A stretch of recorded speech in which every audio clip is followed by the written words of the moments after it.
नमस्कार दोस्तों, मैं रोहित आप सभी का बहुत बहुत स्वागत करता हूं आपके अपने YouTube चैनल पर। दोस्तों, आज की इस सीरीज में हम डिस्कस करेंगे पोजिशनल स्टॉक्स को कैसे आइडेंटिफाई किया जाता है। कई लोगों की क्वेरी रहती है कि किस प्रकार से हम एक 6 मंथ से लेकर के 1 ईयर के अंदर के जो शेयर्स होते हैं उसको कैसे खोजें और कैसे उनमें हम निवेशित रहें। जैसे मैं कई बार डिस्कशन करता हूँ अवंती फीड के बारे में, एक्साइड इंडस्ट्री के बारे में, रेमंड्स के बारे में, TTML के बारे में। जो लोग पुराने हैं, जो लोग मेरे साथ पहले से जुड़े हैं, उन्हें पता है मेरी इन सभी शेयर्स पर किस प्रकार की कवरेज रही है। राइट। तो आज मैं उन स्टॉक्स को कैसे खोजा जाता है उसके बारे में आपके साथ डिस्कशन करूंगा। और जो मेरी प्रोसेस है, मैं कैसे निकालता हूँ पोजिशनल स्टॉक्स को, वो चीजें मैं आपके साथ शेयर करूंगा। तो चलते हैं दोस्तों स्क्रीन के ऊपर और समझते हैं पोजिशनल स्टॉक्स को कैसे खोजा जाता है। स्टॉक की स्क्रीनिंग करने से पहले मैं आपको बता दूं, जो लोग भी कहते हैं कि मुझे शॉर्ट टर्म ट्रेडिंग करनी है और लॉन्ग टर्म ट्रेडिंग करनी है, तो एक स्टैंडर्ड डाटा मैं आपको समझा देता हूं। जब भी आपके मन में आता है कि शॉर्ट टर्म ट्रेडिंग करनी है, तो शॉर्ट टर्म ट्रेडिंग का मतलब ही होता है 1 ईयर के अंदर अगर आपके कैपिटल के ऊपर STCG यानी शॉर्ट टर्म कैपिटल गेन लग रहा है, तो इसका मतलब है कि आप शॉर्ट टर्म ट्रेडर हैं। अगर आपके कैपिटल के ऊपर LTCG लग रहा है, इसका मतलब आप लॉन्ग टर्म कैपिटल के ट्रेडर हैं। ठीक है, यानी LTCG लगने का मतलब ही हो गया कि आप लंबे समय के निवेशित हैं। तो जिन लोगों के मन में क्वेरी रहती है कि शॉर्ट टर्म ट्रेडिंग और लॉन्ग टर्म ट्रेडिंग या लॉन्ग टर्म इन्वेस्टिंग क्या होती है, तो इस स्टैंडर्ड डाटा जो खुद गवर्नमेंट ने इसका मापदंड बनाया हुआ है उसके बेस पर आप समझ सकते हैं। तो चलते हैं दोस्तों और शुरू करते हैं।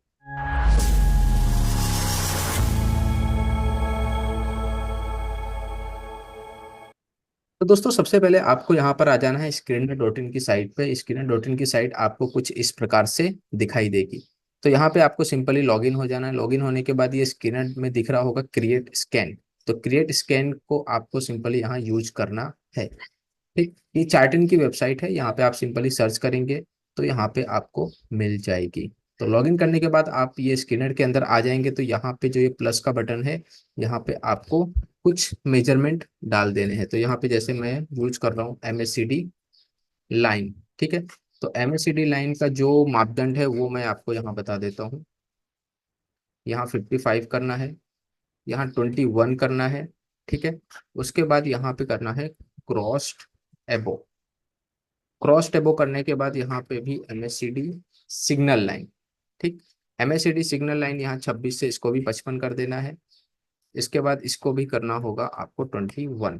ठीक, तो MACD आपको यहाँ पे मंथली लेना होगा। ठीक है, तो मंथली MACD लाइन क्रॉस टेबो monthly MACD signal line.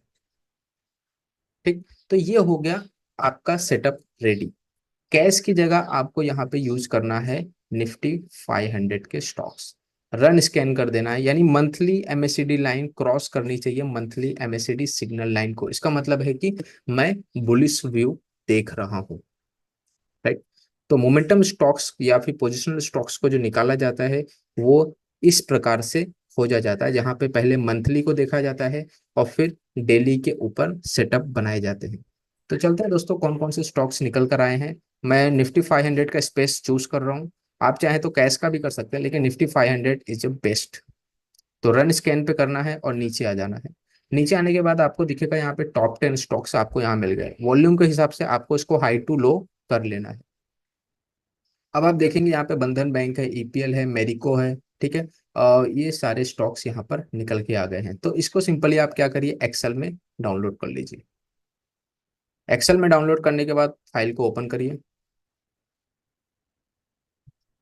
Open करने के बाद आपको सिंपली क्या करना है, ये जो सिंबल आपको दिख रहा है इसको आपको ट्रेडिंग व्यू के फॉर्म में रखना है। तो यहाँ पर पहले इसको इनेबल एडिटिंग करने के बाद इज इक्वल टू, ठीक, एंड लगाना है, कॉमा लगाना है, डबल इनवर्टेड कॉमा, फिर अगेन कॉमा, फिर इसको क्लोज कर देना है और यहाँ से इसको एस यस करना है। ठीक, और यहाँ से डबल क्लिक कर देना है।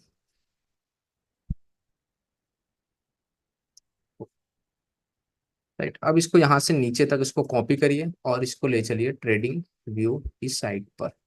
वहां पर इस विंडो को ओपन करना है और इसके अंदर जाकर के इसे पेस्ट कर देना। ठीक, तो ये आपका डाटा यहाँ पे पूरी तरह से रेडी हो गया है। तो यहाँ पे सबसे पहले मैंने क्या किया, एमएसीडी एमएसीडी बेस मेरा पोजिशनल स्टॉक का सिलेक्शन होता है। तो उसके बेस पे मैंने स्टॉक्स को खोजा, और वहां से सिंबॉलिक जो ट्रेडिंग व्यू का होता है वहां से कॉमा के बेस पर मैंने यहाँ पर ऐड कर दिया। अब एक एक करके हम देखेंगे किस प्रकार से स्टॉक्स के अंदर मोमेंटम हमें देखने को मिल रहा है। तो हमें यहाँ पे देखना है बेस्ट ऑफ एमएसीडी क्रॉसओवर। तो जैसे बंधन बैंक के अंदर दिख रहा है, बिल्कुल ये एक चौपी सा दिख रहा है, तो इसे हम इग्नोर करेंगे। ईपीएल के अंदर देखते हैं, तो ईपीएल के अंदर अभी बेस्ट क्रॉसओवर यहाँ पे हुआ है। तो ईपीएल के अंदर नजर रख सकते हो। ईपीएल के अंदर जो पहले भी मेरा एक बार वर्टिकल बन चुका है, राइट। तो ईपीएल के अंदर मेरी जो कवरेज है वो पहले से ही बनी हुई है, ठीक। और ईपीएल के अंदर यहाँ पे अगेन एक बुलिश व्यू मार्केट के अंदर बनता हुआ दिख रहा है, यहाँ आप देख सकते हैं। तो यहाँ पे अभी आपको सिंपली क्या करना है, एक वर्टिकल लाइन यहाँ पर लगा देनी है, ठीक। ये फ्रेश क्रॉसओवर यहाँ से बनता हुआ दिख रहा है। तो ईपीएल के अंदर हम नजर बनाकर रख सकते हैं, और यहाँ पे एक ट्रेड लाइन का भी एक अच्छा खासा क्रॉसओवर यहाँ बनता हुआ दिखाई दे रहा है, राइट। तो आने वाले टाइम में हमें कौन से लेवल देखने को मिलेंगे उसे हम यहाँ पर फिबोनाची के बेस पर देख सकते हैं। तो फिबोनाची के आधार पे हमें क्या करना है, सिंपली नीचे तक इसको ड्रॉ डाउन करना है। तो ऊपर कहीं ना कहीं यहाँ 425 तक के लेवल हमें देखने को मिल सकते हैं, ठीक। तो अभी जो पहला बैरियर इसको पढ़ने वाला है वो अराउंड होगा 251 का। तो 251 के ऊपर जब ये निकलेगा तब हम इसके ऊपर एक अच्छी नज़र बना सकते हैं, और पोजिशनल जो ट्रेडर्स हैं वो यहाँ पे अपने पैसे को डबल करने के लिए यहाँ निवेश कर सकते हैं, ठीक है। रिस्क रिवॉर्ड के हिसाब से अपने जो श्रद्धा है तुम्हारी कैपिटल को इन्वेस्टमेंट करने की, उस हिसाब से। तो ईपीएल पे नजर बना सकते हैं, एमएससीडी का एक अच्छा क्रॉसओवर। देखो जब भी एमएससीडी के अंदर एक बार क्रॉसओवर हो गया, फिर चौपी हुआ, फिर एक बार क्रॉसओवर, फिर चौपी हुआ, तो ऐसे शेयर डेफिनेटली एक अच्छा मोमेंटम करते हैं। अब इसके पीछे की डिमांड, इसके प्रोडक्ट को समझिए, इसके बिजनेस को समझिए, और उससे अब इसके आने वाली जो डिमांड है, गवर्नमेंट की पॉलिसी को समझिए, और उसके बेस पे एक डिमांड को इसमें से खोजिए, और फिर जाकर के इसमें उस हिसाब से कैपिटल को निवेश करिए। ये एक दूसरा क्राइटेरिया। पहले टेक्निकल मजबूत करिए, उसके बाद आपको इसके प्रोडक्ट में से, इसके बिजनेस में से उस डिमांड को पकड़ना है जो इकोनॉमिकल डिमांड हो। दूसरा यहाँ पर है मैरिको। तो मैरिको के अंदर भी क्रॉसओवर हुआ है, लेकिन मैरिको का जो क्रॉसओवर है वो हायर हाइस फॉर्मेशन में है। मैं हमेशा क्रॉसओवर चूज करता हूँ ऐसे एक जीरो लाइन के आसपास से, अगर क्रॉसओवर हो रहा है तो बहुत अच्छा रहता है। लेकिन ऑलरेडी क्रॉसओवर अभी हुआ है और प्राइस ने काफी ज्यादा मूवमेंट कर दिया है, तो इसको मैं थोड़ा इग्नोर करता हूँ। मुझे क्योंकि इसके स्ट्रेंथ में एक टाइटनेस है, एक कहते हैं कि ओवर हाइक है। इसके लिए जब ओवर हाइक हमें स्ट्रेंथ दिखती है तो मैं उसे इग्नोर कर देता हूँ। आगे चलते हैं। यस, ये स्टॉक्स थोड़ा अच्छा दिख रहा है। दीपक नाइट्रेट के अंदर अभी अगर ये सस्टेन हो जाता है तो नेक्स्ट मंथ यहाँ पे क्रॉसओवर हमें देखने को मिलेगा। एक और चीज है, ये सेटअप को हमेशा मंथ के एंड में देखना है, या तो 1 तारीख को, या तो फिर 30 या 31 तारीख जो आती हो उस समय इसको फिल्टर करना है। पर डे फिल्टर नहीं करना है, क्योंकि यहाँ पे मैंने मंथली लगाया हुआ है। तो जब आप मंथली पे देख रहे हैं तो आपको 30, 31 या फिर 1 तारीख को चूज करना है। आगे चलते हैं। आईजीएल, यस आईजीएल बहुत अच्छा लग रहा है। आईजीएल पे हम नजर बना सकते हैं। आईजीएल के अंदर आने वाले समय में अच्छे लेवल देखने को मिल सकते हैं। तो यहाँ पे एक बार हम पोजिशनल में मार्क कर लेते हैं, ठीक है। तो ये 0.618 के ऊपर निकल चुका है, और अराउंड ये 768 की रैली तय करने जा रहा है, और साथ में एमएससीडी का क्रॉसओवर भी यहाँ बन चुका है। तो अगर सारे टैक्टिक्स सही रहते हैं और इससे जुड़ी हुई जो डिमांड है, क्योंकि देखिए अगर मंथली आप चार्ट देख रहे हैं तो वहां पे स्मार्ट मनी ने बहुत ज्यादा रिसर्च की है, ठीक। क्योंकि उसकी बहुत बड़ी टीम बैठती है और रिसर्च करती है, और आने वाले फ्यूचर अर्निंग पर, आने वाले जो इसकी ग्रोथ प्रोस्पेक्ट से, आने वाले बिजनेस पर, आने वाले प्रोडक्ट पर, और इसकी जो आने वाली डिमांड है उस पर पैसा लगाते हैं। ये आज नहीं पैसा लगा, आज के बिजनेस पे पैसा नहीं लग रहा। ये जो यहाँ पे आपको सारी मोमेंटम दिख रहे हैं, ये सब कुछ आने वाली अर्निंग्स पर, आने वाले ग्रोथ पर पैसा लगाया जा रहा है। तो पहले आप भी जाकर के एक बार रिसर्च करिए। रिसर्च के लिए आप स्क्रीनर.इन की साइट है, उसको यूज कर सकते हैं, और वहां पर आप इसके प्रोडक्ट को, इसके बिजनेस को समझिए, और आपको क्या लगता है रिपोर्ट्स पढ़िए। देखिए ये सारी चीजें आपको मेहनत करनी पड़ेगी। जब भी आप पोजिशनल ट्रेडिंग कर रहे हैं तो आपको ये सारी मेहनत करनी पड़ेगी, तो जाकर के आपको ये रिटर्न दिखाई देगा। देखिए, ये टेक्निकल पे तो हमें पता चल जाता है कि ये टारगेट्स होंगे और इसके ऊपर हमें अराउंड 1045 तक का टारगेट देखने को मिलेगा। लेकिन यहाँ तक पहुंचने के पीछे के कारण को भी आपको जानना है। देखो, अगर आप जितने ज्यादा कारण, जितने ज्यादा डॉट्स अगर पता करेंगे, तो आपकी जो परचेसिंग पावर है वो बढ़ेगी। जहां पे आप 1 लाख निवेश करने वाले हैं, वहां पे आप 3 से 4 लाख भी निवेश कर सकते हैं। राइट। तो परचेसिंग पावर को बढ़ाने के लिए आपको इन सारे डॉट्स को कनेक्ट करना पड़ेगा। खाली एमएससीडी क्रॉसओवर ये हमें स्मार्ट मनी तक पहुंचाता है, ये एक क्राइटेरिया है कि कहाँ पैसा लोग लगा रहे हैं। लेकिन वो पैसा क्यों लगा रहे, वो क्यों का कारण जानना जरूरी। नहीं तो क्या होगा, ये ऊपर गया, अगर कारण मजबूत नहीं हुए तो यहाँ से टच होके ये फॉल हो जाएगा, तो आपका पैसा फंस जाएगा। और जो लोग स्टॉप लॉस नहीं बुक, क्योंकि मैं जानता हूँ 90% लोग स्टॉप लॉस बुक नहीं करते, और वो यहाँ पे फंस जाएंगे और वेट करते रहेंगे कि ये अगेन रैली करेगा। जब करेगा तब तक तो 1 2 साल बीत जाएंगे, तो उसका कोई मतलब नहीं है। इस तरीके की ट्रेडिंग मत करिए, इसमें कोई भी फायदा नहीं होने वाला है। इससे अच्छा एफडी कर लीजिए, वो ज्यादा बेहतर रहेगा।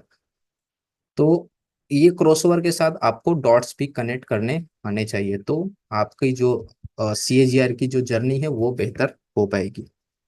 आगे चलते हैं, जुबलेंट फूड को देखते हैं। तो जुबलेंट फूड में टैक्टिस, जुबलेंट नहीं, जुबलेंट इनग्रेविया लिमिटेड है। तो इसके अंदर कुछ डाटा नहीं है, तो इसको इग्नोर कर देंगे। आगे चलते हैं, आरती इंडस्ट्री। आरती इंडस्ट्री के अंदर बना हुआ है क्रॉसओवर, लेकिन आप रीजंस को जानिए, उसके बाद ही कंसिडर करिए, क्योंकि थोड़ा चॉपी हो गया है एमएससीडी यहाँ पर। अगला देखते हैं, लाल पथ लैब। और बहुत अच्छा स्ट्रक्चर है, डेफिनेटली इसका रीजन अगर आपको पता चल जाता है तो हमें बहुत ही अच्छे स्ट्रक्चर्स या बहुत अच्छी रैली इसके अंदर हमें देखने को मिल सकती है। देखो, एमएससीडी का क्रॉसओवर ही बहुत सुंदर है। तो ऐसे जब स्ट्रक्चर हमें मिलते हैं ना, तो डेफिनेटली वहां पे हमें हैवी जाना चाहिए, लेकिन विद रीजन। ठीक। थोड़े अगर रीजन अगर हमको पता चल जाए, तो ऊपर हमें अराउंड 5800 तक के लेवल देखने को मिल सकते हैं। ठीक है, अगर 3200 के ऊपर अच्छी सस्टेनेबिलिटी आती है, और एमएससीडी का स्ट्रक्चर बहुत सुंदर है, बहुत ही अच्छा है, तो डेफिनेटली इस पे नजर बनानी चाहिए। लाल पथ लैब को अपनी वॉच लिस्ट में रखना चाहिए, और रीजन्स के साथ पता करिए, तो 5800 तक के लेवल तक आपको यहाँ रैली देखने को मिलेगी। आगे चलते हैं, और श्री सीमेंट अच्छा नहीं है स्ट्रक्चर। दूसरी तरफ है हमारे पास ब्लू डॉट। ब्लू डॉट का भी स्ट्रक्चर बहुत अच्छा है, बिजनेस भी बहुत अच्छा है। तो थोड़े रीजन्स को पता करिए, इसके ऊपर भी नजर बना सकते हैं। लाल पतले बहुत सही लग रहा है, ईपीएल भी सही लग रहा है। तो मेरे हिसाब से इन 10 स्टॉक्स में मैं इन 2 स्टॉक्स को कंसिडर कर सकता हूँ। राइट। तो ये 2 स्टॉक्स पोजिशंस के लिए बेहतर रहेंगे। तो दोस्तों, आज के वीडियो में हमने समझा कि कैसे पोजिशनल स्टॉक्स को निकाला जाता है, पोजिशनल स्टॉक्स को कैसे आइडेंटिफाई किया जाता है, और किस प्रकार से उनका एक व्यू बनाया जाता है। देखो, ये एक पहला क्राइटेरिया। उसके बाद आपको इसके बिजनेस और मॉडल और इसके प्रोडक्ट को समझना पड़ेगा, उसमें से डिमांड को खींचना पड़ेगा, डिमांड को समझना पड़ेगा कि इनके प्रोडक्ट से आने वाले समय में लोगों को क्या हेल्प होने वाली है, इंडस्ट्री को क्या हेल्प होने वाली है, और इसके बिजनेस में किस प्रकार के रेवेन्यू ग्रोथ हमें देखने को मिलेगी। तो ये सारे रीजंस को समझिए, उसके बाद जा करके आप पोजिशनल स्टॉक्स को ढूंढ पाएंगे। राइट। तो इसी प्रोसेस से मैंने एक्साइड, रेमंड, बाला माइंस, टीटीएमएल, और साथ ही और भी अनगिनत कंपनियां, इक्लेरेक्स हो गई, और उसके साथ आप माइंड ट्री, बहुत सारी कंपनियों को मैंने इसी प्रोसेस से खोजा है, रीजंस के साथ खोजा था। ठीक। और आज भी इन्हीं प्रोसेस से खोज रहा हूँ। तो वीडियो कैसा लगा दोस्तों, जरूर कमेंट करके बताइएगा। अगर वीडियो अच्छा लगा हो तो लाइक करिए, शेयर करिए, उनके साथ शेयर करिए जो बाजार को बेसिक से समझना चाहते हैं। राइट। तो मिलते हैं दोस्तों नए वीडियो में। जय हिंद, जय भारत।